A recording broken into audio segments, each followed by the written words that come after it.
Meus caríssimos, meus cumprimentos, agradeço a honra que me concedem em participar de mais esta explanação da série Registros sobre Registros, que tem agora o seu número 425. Agradeço aos acadêmicos da nossa estimada Academia Paranaense de Direito Notarial e Registral, que concedem apoio a essa nossa série, bem como a ANOREG do Estado do Paraná, cumprimentando e agradecendo o presidente Matheus Afonso Vido da Silva. Nós vamos retornar aqui, nesta exposição, ao tema do averbamento, da extinção da legitimação de posse. Na verdade, melhor seria dizer que estamos numa linha de propedêutica desta matéria, porque estamos aqui revendo noções que já antes examinamos nesta série Registros sobre Registros, e parece efetivamente convir esse regresso ao tema da legitimação possessória e em sua, digamos, historicidade, matéria da legitimação possessória que aqui se versa sobre o aspecto da sua extinção, mais exatamente do averbamento ou averbação dessa extinção, matéria prevista no item 27 do inciso 2º do artigo 167 da nossa Lei 6.015 de 1973. Portanto, nós vamos continuar aqui na exposição de hoje a relembrar algumas noções com diferenças de perspectivas, já de algum modo versadas aqui ao largo da nossa série, porque isso parece efetivamente bastante conveniente para a exata compreensão do Instituto da Legitimação Possessória. Ainda ontem recebi, a propósito da minha estimada amiga e registradora aqui no Estado de São Paulo, professora mineira Isabela Bicalho Xavier, uma notícia muito interessante, uma matrícula relativa à posse, transferência de posse. Só isso. Então, acho que convém nós examinarmos isso com detenção. O conhecimento do Instituto, pela perspectiva de sua sincronia, ou seja, pelo seu funcionamento atual, no nosso caso, examinar a legitimação possessória como ela funciona hoje, não dispensa, em rigor, até diversamente de dispensar, exige, para melhor conhecer-se a matéria, a consideração de sua história.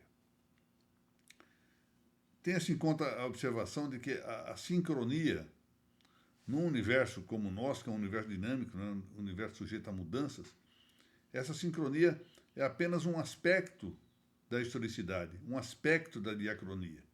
Nós só conhecemos verdadeiramente o Instituto Jurídico não só pelo seu funcionamento atual, mas conhecendo-lhe a história, a marcha histórica, o percurso histórico desse Instituto. Então, a este propósito, temos uma vista d'olhos na exposição da semana passada, a exposição imediatamente anterior a esta, sobre o caminho histórico das presúrias. Já estamos nos reportando, portanto, a história do medievo europeu, ocidental, e de modo particular para o que ocorria e preenche boa parte da história de Portugal. Essas presúrias foram, como deixamos dito, o modo com que os reinos cristãos, embora em alguns casos, não só os reinos, mas também alguns nobres guerreiros autorizados pelos reis, mas esses guerreiros atuando de maneira privada, reconquistaram, lá na Península Ibérica, de que faz parte Portugal, territórios que então haviam sido apossados por povos islâmicos que haviam invadido essas terras e as ocupado a partir do ano 711.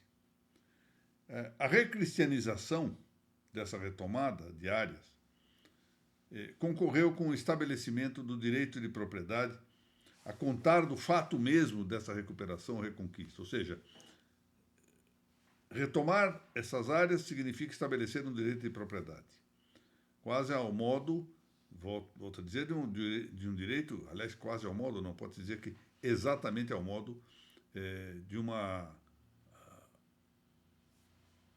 formação originária de domínio, como se fora, e assim se entendeu, um direito de conquista. Dessa instituição das presúrias, portanto, da retomada das áreas ocupadas pelos muçulmanos em Portugal, derivou o sistema de capitanias hereditárias que se adotou no Brasil. De fato, a povoação do território brasileiro desgastava muito a área de Portugal. E logo após a descoberta, que se deu oficialmente em 1500, já em 1504, Dom Manuel I o Venturoso, né, sobre cujo reinado se descobriu o Brasil, Dom Manuel Venturoso criou a capitania, que então se chamava Ilha de São João, e depois se designou Capitania Fernando de Noronha. Com isso, instituiu entre nós o sistema das capitanias hereditárias, que era, na verdade, a continuidade do regime adotado em Portugal.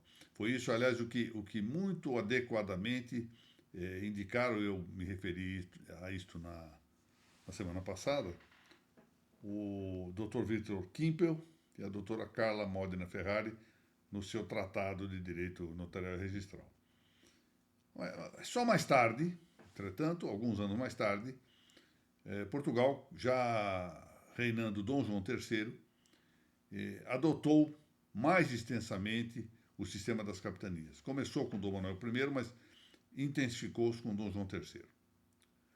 Um historiador importante aqui no Brasil, o Dr. Hélio Viana, depois de afirmar que não constituía novidade em Portugal, ensinou que isso era apenas, sistema das capitanias, era apenas uma adaptação do antigo modo de doação dos bens da coroa.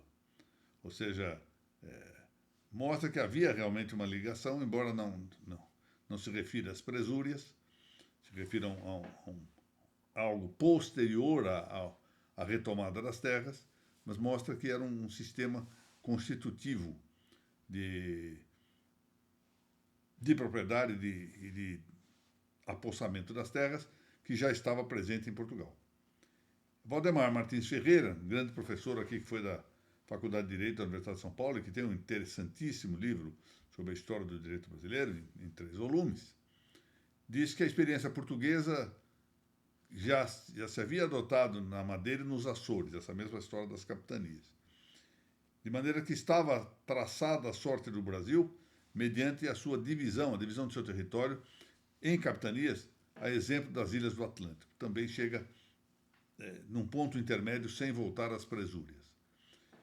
E um autor contemporâneo, historiador contemporâneo, Boris Fausto, também diz que ao instituírem-se as capitanias, a coroa portuguesa, o Reino de Portugal, adotou algumas fórmulas cuja origem, ele diz isso exatamente, se encontra na sociedade medieval europeia. Aqui está uma referência geral, que nós depois podemos especificar, e assim o fizemos já,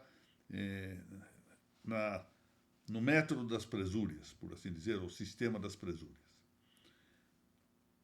Ao tratarmos aqui na nossa série Registro sobre Registro da natureza jurídica das capitanias hereditárias, nós também nos reportamos ao princípio do uti possidetis, ou seja, ao princípio de que a ocupação das terras, seja por sua descoberta, seja por sua conquista militar, etc., dava ensejo à dominalidade correspondente. De maneira que, como aparente descendência da presúria, esse princípio foi o critério para a definição do domínio das terras nas Américas espanhola e portuguesa. Então, o princípio do uti possidetis, que, eu volto a dizer, é resultante das presúrias, da retomada de terras pelos reinos de Portugal e das Espanhas após o início da Reconquista. Foi progressivo, durou muitos séculos isso, como sabemos. Ora, os dois principais aspectos com que parece deva considerar-se o Instituto da Presúria são, primeiro, o de ela ser um fato ou ato de ocupação de terras. É um fato material. Ocupam-se terras. O outro é o que, desse fato ou ato, emana o direito de propriedade das terras apresadas. Ou seja, a presúria consiste num fato, mas desse fato resulta o direito de propriedade. É verdade que, ao longo do tempo, foram progressivamente especializadas as condições pelas quais a ocupação de terras era válida como título de domínio. Ou seja, não é qualquer tipo de ocupação.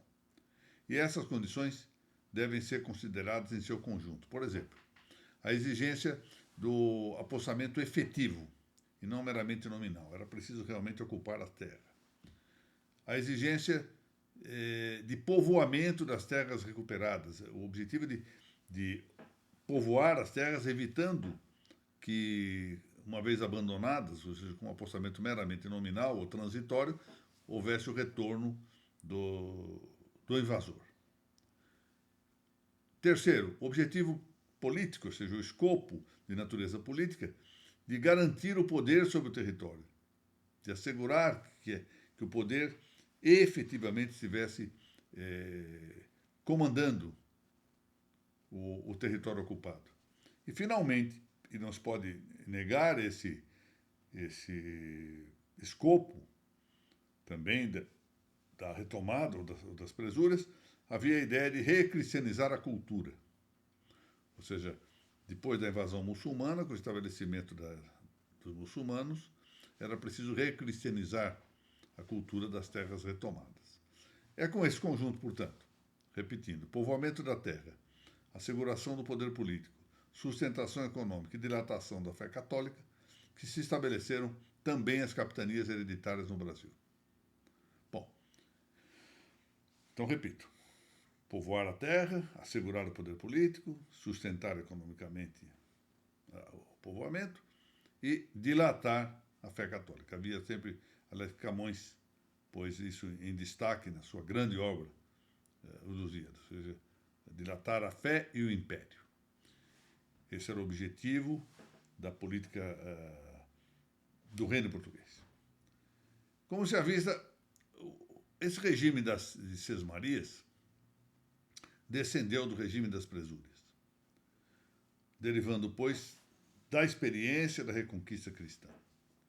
Em uma perspectiva diacrônica, portanto, a legitimação de posse emerge no Brasil como o reconhecimento da legitimidade das ocupações ditas primárias, ocupações de terras que, por direito de invenção, ou seja, direito de descoberta, eram da coroa portuguesa. E a esse propósito, não nos esqueçamos do que dispõe a Lei Imperial 601 de setembro de 1850, que é exatamente o berço da nossa legitimação de posse legislada no território nacional. Ao dizer que as posses, as possessões, tanto que mansas e pacíficas, e que fossem tituladas por uma ocupação primária ou transmitidas por um primeiro ocupante, desde que ali houvesse cultivo e morada habitual do poceiro, dentro daquele espírito de povoamento, e guardando umas tantas regras que a mesma lei dizia, garantia uma série de direitos em favor do possuidor, de maneira que era aí o reconhecimento em favor da posse, em favor de que essa posse, exatamente por provir de uma ocupação primária e de um direito de invenção que já era do reino português, poderia prosseguir com quem nela se encontrasse, com quem fosse possuidor nas várias circunstâncias que esse artigo 5º da lei prevê. Uma série de condições ali que nós não convém aqui, não, diante da concisão da exposição dessa série, não convém que seja ora examinado. Bom, É muito vistoso nesse nosso assunto o fato de que se seja tratar com a legitimação, essa legitimação possessória, exatamente da viabilidade do registro de uma posse imobiliária. Esse é um tema controverso. Sabe-se que em alguns países adotou-se a possibilidade durante algum tempo do registro da posse. Houve até um certo vai e vem legislativo, admitindo-se, depois revogando-se, depois tornando-se a admitir, depois tornando-se a revogar, dadas as dificuldades para que esse fato pudesse constar do registro, tanto mais, esse é o ponto a considerar, que o registrador age dentro do seu mundo próprio, ou seja, o mundo da própria tábula. Quod non est in tabula, et in titulo non est in mundo. Bom, eram então as possessões, as posses, que se referia ao nosso antigo registro do vigário, ou seja, o registro paroquial.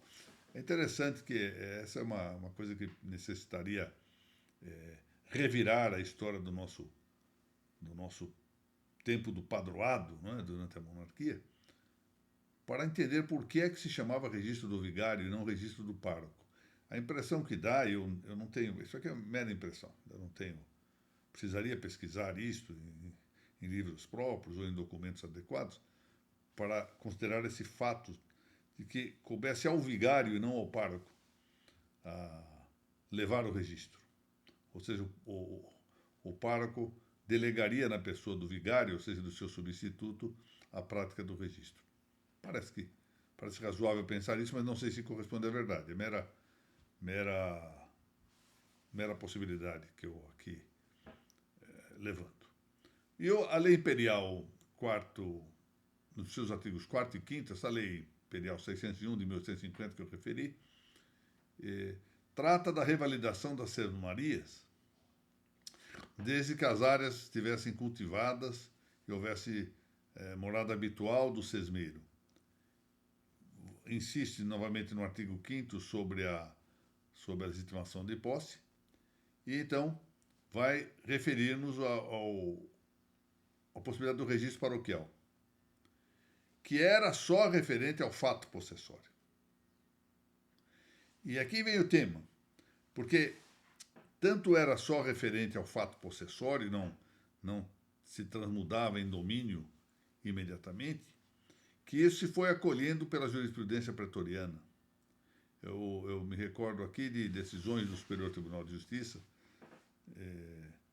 no sentido de que seria um pressuposto essencial para a ação demarcatória que o autor fosse proprietário do imóvel demarcado, não bastando, portanto, o registro do vigário. E isso veio depois a confirmar-se, essa decisão anterior, depois disso veio a confirmar-se por uma decisão, um julgado prestimoso desse grande ministro que foi o ministro Sidney Benetti.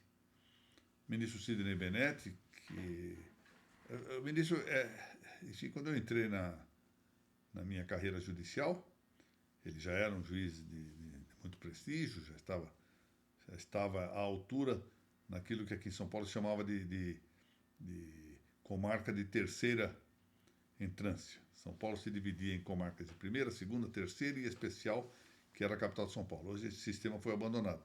E o ministro, depois ministro Sidney Benetti, era então juiz salvo engano, em São Bernardo do Campo, que era uma comarca de terceira entrância. Foi então que eu o conheci.